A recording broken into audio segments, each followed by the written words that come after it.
University in Pakistan. Who attends? The university education is available to all of those that have completed their immediate education and or their A-level exams.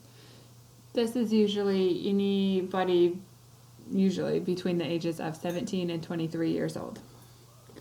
Girls, however, are not likely to study at universities as they haven't been to school as a child due to dropping out or lack of money, living in poverty in rural areas.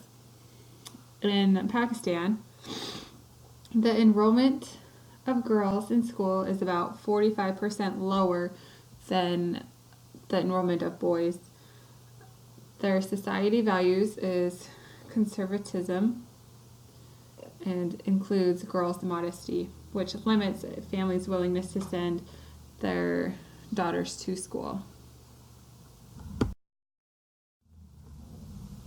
How much does it cost? In government institutions, it starts at about Indian rupees, 25,374, which is equivalent to about 353 US dollars. Private facilities start at Indian rupees 42,704. It's a little bit more expensive, and that number equates to 595 US dollars.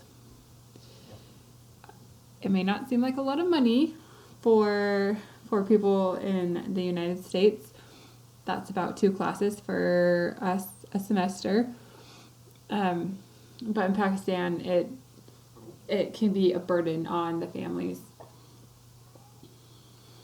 And like previously stated above, there's 2 different types of universities. There's the private universities, and then there's the government universities. Government is a little bit cheaper than the private institutes.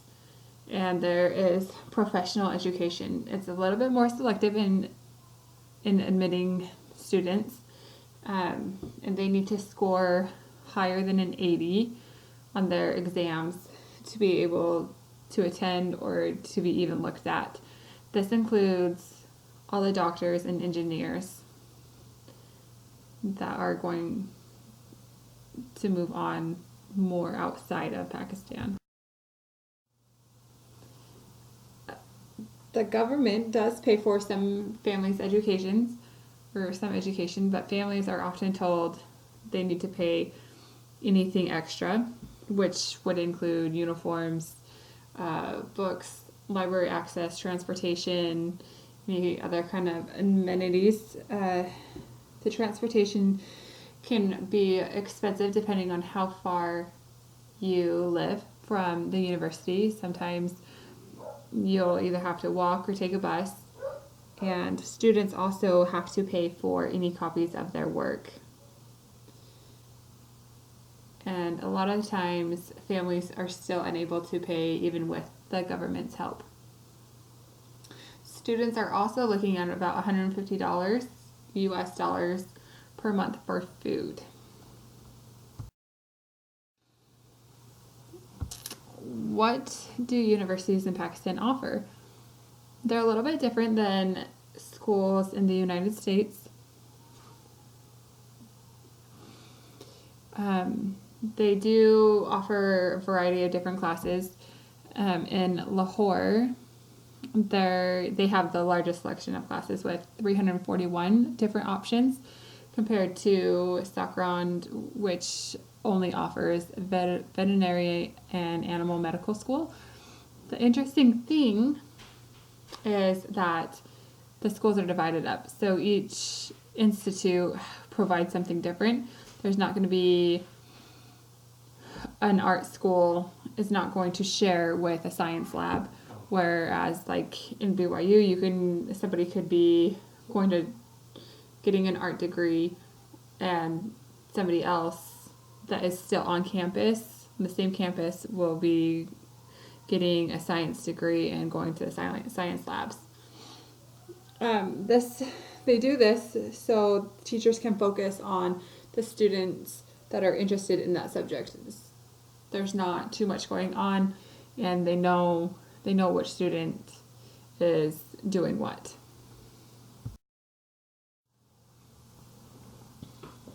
Is secondary education important in Pakistan? Of course, higher education is important everywhere, but in Pakistan, that higher education does come with a price.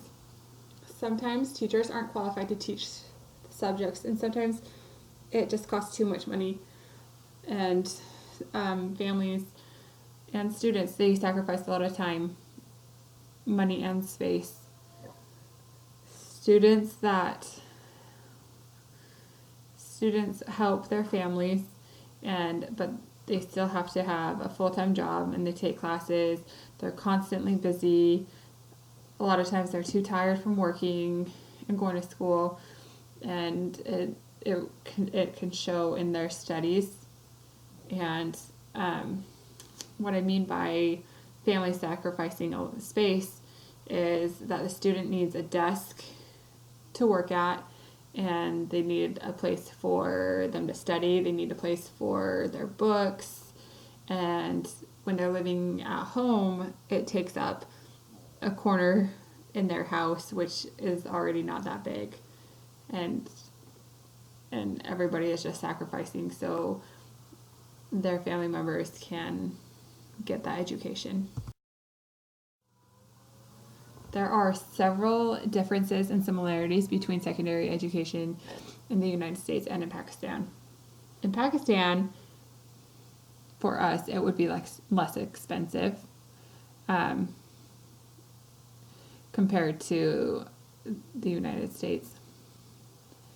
Pakistan, they receive financial assistance with no need to pay back after graduation, whereas in the United States, we can receive financial assistance, but we must pay it back, and you want to pay it back as fast as possible, or else you do end up paying a lot more.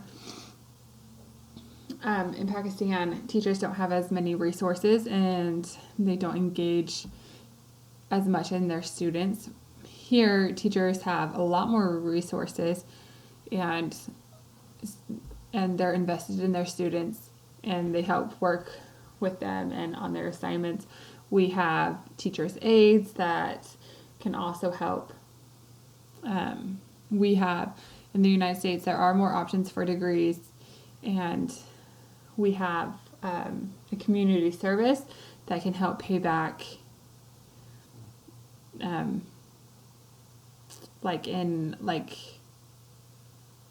internships. We do internships here, whereas in Pakistan they don't as much. And in Pakistan they have a stricter dress code. There was one university who banned jeans and shirts. So women, it was on the women, so the women had to be fully dressed in appropriate attire, and they couldn't wear jeans. Whereas here, we can pretty much wear whatever we want. What does the future hold for education in Pakistan? It's important in Pakistan because there's new alliances that are forming. The CPEC, which is the China-Pakistan Economic Corridor, is currently in motion. It's a big project that is being worked on, and it's valued over $62 billion. And it makes it so that the government will have to find a way to bridge the gap and to provide more education for its citizens, because it's going to provide more jobs and more schooling. They also are working. Pakistan is also part of the Global Partnership for Education, and what they do is they work with developing countries, and they've been working with Pakistan, and since they've been opening up more schools and more jobs are opening, they have been up.